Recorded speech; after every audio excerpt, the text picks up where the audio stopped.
प्यारे छात्रों, आज हम करने वाले हैं नेशनल मीन्स का मेरिट का सामाजिक विज्ञान का हल। इसके सारे उत्तर आपको बताए जाएंगे।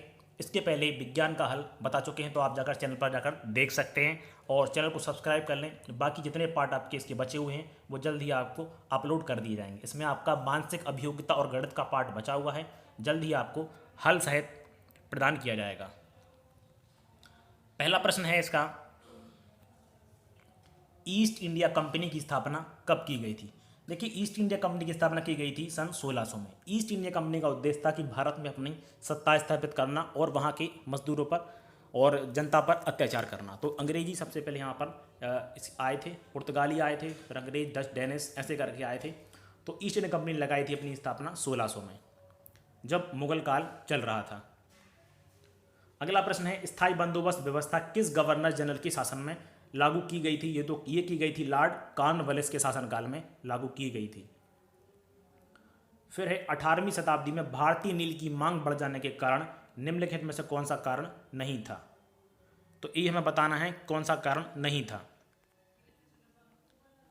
तो ब्रिटेन में औद्योगिकरण का होना, भारत उष्णकटिबंधीय क्षेत्र है, नील की खेती पैदावार अच्छी थी, भारतीय नील की खेती को बढ़ाना चाहते थे, तो भारतीय नील की खेती को नहीं बढ़ाना चाहते थे, ये इसका कारण नहीं था। बाकी विश्व भर में नील कम हो गई थी, ब्रिटेन में औद्योगिकरण बढ़ गया था और उष्णकटिबंधीय क्षेत्र था, नील पैदावार अच्छी नहीं होती थी। तो ये सब कारण थे, ये कारण इसका नहीं था।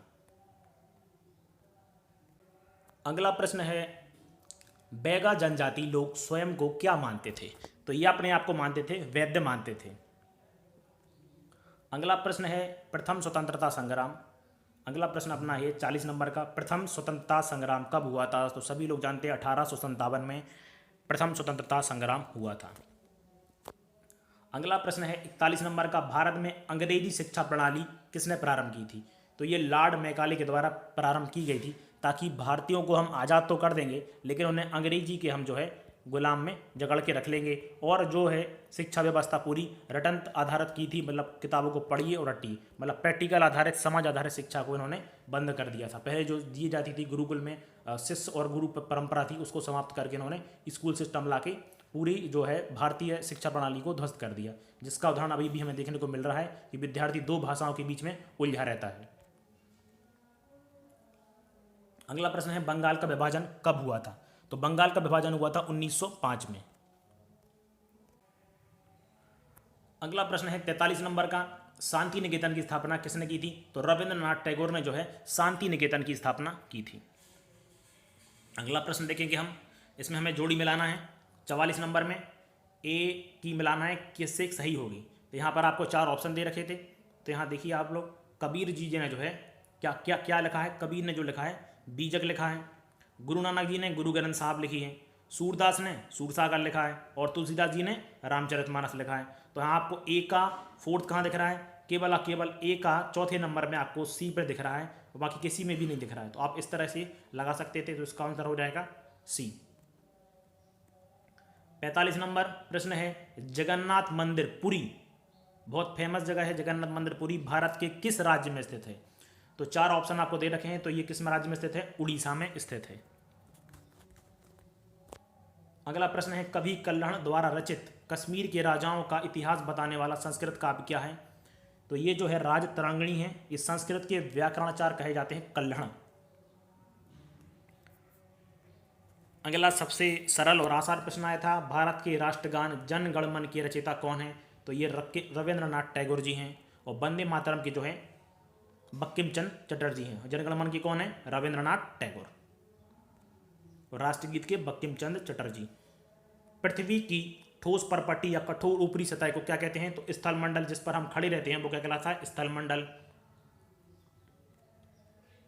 अब अगला जो है, हमें कुछ यहाँ पर यंत्र दे रखे हैं और उनको उससे हम क्या मापते हैं, तो हमें वो बताना है। तो इसका सही उत्तर हो जाएगा हमारा, तापमापी से क्या मापते हैं हम? तापमान मापेंगे, सीधी सी बात है। बैरोमीटर से क्या मापेंगे हम? वायुदाब मापी मापेंगे। रेन गेज क्या बताएगा? वर्षा बताएगा। और बात दिग्दर्शी क्या बताएगा? पवन की दिशा। तो ए का तीसरे में कहाँ मिल रहा है हमें? केवल एक, ए का तीसरा केवल बी में मिल रहा है, तो इसका सही हो जाएगा बी। अगला प्रश्न है 50 नंबर का, वायुमंडल की वह परत जिसमें हम सांस लेते हैं क्या कहलाती है? तो ये कहलाती है क्षोभ मंडल, जिसमें हम सांस लेते हैं। भारत के उत्तरी क्षेत्र की गर्म एवं शुष्क स्थानीय पवन कैसे क्या कहते हैं? तो आपने देखा होगा सभी ने, गर्मी में क्या चलती है? लू। तो उसको हम क्या क्या बोलते हैं अपनी भाषा में, स्थानीय भाषा में क्या बोलते हैं? लू चल रही है, बहुत तेज चलती है, जिससे लोग बीमार हो जाते हैं और यदि समय पर उपचार न किया जाए तो व्यक्ति की लू से मृत्यु भी हो जाती है। भूकंप मापने का यंत्र, भूकंप हम मापेंगे कैसे? सिस्मोग्राफ से। बैरोमीटर से क्या मापेंगे? वायुदाब। फेदोमीटर से गहराई। थर्मामीटर से तापमान।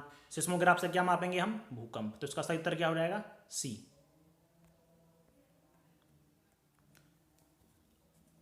53वां प्रश्न है,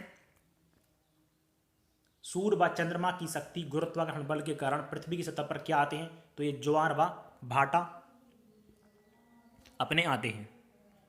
क्या आते हैं? ज्वार व भाटा आते हैं। अगला प्रश्न है 54वां, सामान्यतः गर्म महासागर धाराएं उत्पन्न होती हैं तो भूमध्य रेखा के निकट ये सामान्य महासागरीय गर्म धाराएं उत्पन्न होती हैं। अगला है 55 नंबर, विश्व का सबसे बड़ा नदी बेसिन कौन सा है? तो अमेजोन बेसिन है। भारत की बात की जाए तो भारत में है गंगा ब्रह्मपुत्र बेसिन, लेकिन यदि बात पूछी जा रही किसकी? विश्व की, तो विश्व में कौन सा हो जाएगा? अमेजोन। सबसे बड़े जंगल भी कौन से हैं? अपने अमेजोन, जो कि कहाँ पर हैं? दक्षिणी अमेरिका में स्थित हैं।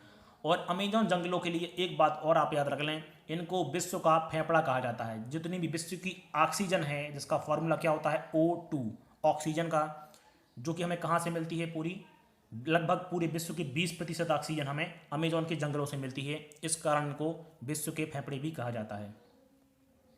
अगला प्रश्न है, निचले इलाके किसके लिए अति संवेदनशील होते हैं? तो निचले जो इलाके रहेंगे वहाँ पर क्या आने की सबसे ज़्यादा संभावना रहेगी? सुनामी रहेगी, क्योंकि निचले इलाके रहेंगे, पानी आएगा तो सबसे पहले उन्हीं इलाकों में भरेगा, ऊपर वाले इलाकों में पानी नहीं भराएगा, तो नीचे वाले पानी जैसे भरेगा और जहाँ पर अधिक पानी जम गया तो वहाँ क्या आ जाती है? सुनामी। विश्व का सबसे बड़ा मरुस्थल, मरुस्थल मतलब जहाँ पर रेतीली, जैसे अपने मध्य प्रदेश भारत में जो है राजस्थान में है, जहाँ पर रेती रेत पाई जाती है और काफ़ी गर्म रहती है, तो सबसे बड़ा है सहारा मरुस्थल। अगला प्रश्न है 58 नंबर का, निम्न में से कौन सा कथन प्रकृति के संरक्षण के अनुकूल नहीं है? तो ध्यान से देखें, आप में इसमें क्या पूछा जा रहा है? नहीं है, नहीं है पूछा जा रहा है, तो आपको नहीं है का उत्तर बताना है। क्या होगा इसका सही उत्तर? पौधे लगाना, ये तो अनुकूल है। नल को उपयोग के बाद तुरंत बंद करना, ये भी अनुकूल है। अगला है खरीदारी के पश्चात पॉलीपैक को फिर से उपयोग करना। और अगला प्रश्न है कक्षुक से निकलने के पश्चात बिजली के उपकरण को बंद करना। बहुत से छात्र ऐसे रहते हैं, कक्षा में जब तक बैठे हैं तो बिजली को उपयोग कर रहे हैं, लेकिन जैसे कक्षा में बाहर निकलते हैं तो उनको बंद करना ये उनका नैतिक कर्तव्य है, क्योंकि यदि बिजली आज नहीं बचाएंगे, बिजली किससे बन रही है? पानी से बन रही है, और यदि आज हम उसका दुरुपयोग करेंगे तो आने वाली पीढ़ियाँ जो हमारे और है तो उनके लिए फिर ये इनके स्रोत कम हो जाएंगे। तो इसका सही उत्तर हो जाएगा सी। भारत के लौह अयस्क उत्पादक राज्यों में किस राज्य में सर्वाधिक उत्पादन होता है? तो ये होता है उड़ीसा में। एक राष्ट्र के संविधान में क्या शामिल होते हैं? तो नियम भी होते हैं और कानून दोनों होते हैं, तो सही उत्तर क्या हो जाएगा? सी, दोनों ए और बी। किसी लक्ष्य या सिद्धांत को उसके सबसे शुद्ध व सर्वश्रेष्ठ रूप में क्या कहा जाएगा? तो आदर्श कहा जाएगा। यदि किसी कारखाने में 13 वर्ष का बालक कार्य कर रहा है तो उसे क्या कहेंगे? बाल श्रम, मतलब बच्चा जो है उसको कार्य करना गैर कानूनी रहता है। बच्चों से काम करवाना, कारखाने या किसी भी प्रकार के बच्चों से आप काम नहीं करवा सकते, उसके लिए आप सजा व जुर्माना दोनों प्रावधान हैं। निम्न में से कौन सा मौलिक अधिकार नहीं है? मौलिक मतलब कि हमारा अधिकार है, समानता का अधिकार है, स्वतंत्रता का है, शोषण के विरुद्ध अधिकार है। इसमें संपत्ति का अधिकार नहीं है, तो इसका सही उत्तर क्या हो जाएगा? ऑप्शन डी, संपत्ति अधिकार पहले हमारा मौलिक अधिकार था लेकिन बाद में इसको हटा दिया गया है। तो ये 3 अधिकार हैं, बाकी डी ऑप्शन जो है नहीं है। आम चुनावों में ईवीएम इलेक्ट्रॉनिक वोटिंग मशीन का प्रयोग सर्वप्रथम कब किया गया था? तो 2000 चुनाव में, जब से मोदी सरकार आई तब से इसका प्रयोग किया जा रहा है। कि ऐसे लोगों का समूह जो संसद द्वारा बनाए गए कानून को लागू करने के लिए मिलकर कार्य करते हैं, क्या कहलाती है? व्यवस्थापिका। व्यवस्था कहलाती है, जिसको अपन कहते हैं इंग्लिश में लेजिस्लेटिव, लेजिस्लेटिव कहते हैं, ये कहलाती है व्यवस्थापिका। अगला प्रश्न है देश के किसी नागरिक को ऐसा लगता है कि उसके मौलिक अधिकारों का उल्लंघन हुआ है तो वह इनमें किसकी शरण में जा सकता है? भाई जैसे आपके लिए लग रहा है कि आपको कुछ अधिकार थे लेकिन उनका उल्लंघन हो गया है, तो हम कहाँ जाएंगे? आप मंदिर में नहीं, स्वास्थ्य केंद्र नहीं, विद्यालय नहीं, आप जाएंगे किस में? न्यायालय, मतलब कि कोर्ट में आप इसकी शरण लेंगे। वहाँ पर आप एक वकील करके आप याचिका लगाएंगे कि हमारे मौलिक अधिकारों का उल्लंघन हो रहा है, तो उस पर फिर आपका समाधान किया जाएगा। अगला प्रश्न है, निम्न में से कौन सा जल संबंधी रोग है? आई फ्लू देखा हुआ कुछ दिन पहले आपका काफ़ी फैला हुआ था आई फ्लू, तो ये नहीं है। चेचक भी नहीं है, छोटे छोटे दाने दाने निकल आते हैं जिसको गांव में बोलते हैं कि माता निकल आई। तो मैं ये एक प्रकार की धार्मिक जुड़ा हुआ रोग है, लेकिन इसमें कुछ नहीं, बीमारी हो जाती है छोटी सी जिसको इंग्लिश अपन कहते हैं चिकन पॉक्स। प्लेग जो है कुत्ते के काटने, किसी जानवर के काटने से फैल जाता है, चूहे वगैरह के काटने से। आई फ्लू आपने देखा है वो चेचक। तो इसका सही क्या उत्तर क्या हो जाएगा? गंदे पानी को पीने से कौन सा हो जाता है रोग? हैजा रोग हो जाता है। यदि समय पर उसका उपचार नहीं किया जाए तो हमारे शरीर में पानी की कमी हो जाती है और व्यक्ति की मृत्यु हो जाती है। अगला प्रश्न है, जन सुविधाओं के लिए सरकार को धन कहाँ से प्राप्त होता है? सरकार इतनी सारी योजनाएं बना रही है, इतना सारा पैसा खर्च कर रही है, तो उसके पास पैसा कहाँ से आ रहा है? सोचने वाली बात है। क्या उसके पास पैसों का पेड़ लगा हुआ है? नहीं। तो ये जो है जनता है, अपन हर जो भी सामान खरीदते हैं उस पर क्या लगता है? कर लगाया जाता है। जैसे कोई भी आप 5 रुपये का बिस्कुट खरीद कर ला रहे हैं तो उसमें बिस्कुट की जो लागत है 4 रुपये है और 1 रुपये आपसे क्या लिया जाता है? कर लिया जाता है। तो ऐसा हर सामान, हर व्यक्ति पर जो भी आप इनकम कमाते हैं उस पर क्या लगता है? टैक्स लगता है और उससे जनता द्वारा वसूला जाता है। तो जुर्माना नहीं वसूला जाता है, क्या वसूला जाता है? आयकर। जो उस आपकी आय होती है उस पर कर लगाया जाता है, तो लोगों से वसूला गया आयकर।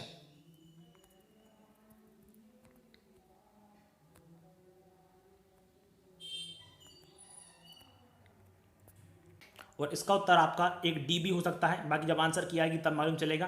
क्योंकि देखिए जुर्माना वसूला जाता है वो भी आपका सरकार को जाता है, और अन्य वसूले गए अन्य कर भी सब किसी को जा रहे हैं। 3 प्रकार के आपके सारे के सारे सरकार को जाते हैं। तो इसका ऑप्शन डी भी हो सकता है और ए भी हो सकता है।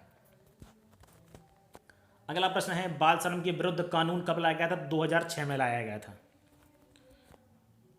मध्य प्रदेश में किस नदी के तट पर कुंभ मेला लगता है? तो सभी को जानते होंगे कुंभ मेला कहाँ लगता है? उज्जैन में। और उज्जैन किस नदी के किनारे स्थित है? क्षिप्रा नदी के किनारे स्थित है। तो यहाँ पर अपना पूरा सामाजिक विज्ञान का पोर्शन समाप्त हुआ। विज्ञान का पहले हम करवा चुके हैं। वीडियो अच्छी लगे तो लाइक ज़रूर करें और अपने दोस्तों जो भी हैं आपके साथ पढ़ने वाले उनको शेयर करें, ताकि वो आगे वाले एग्ज़ाम, इस तरह के एग्ज़ाम को पैटर्न समझ सकें। धन्यवाद।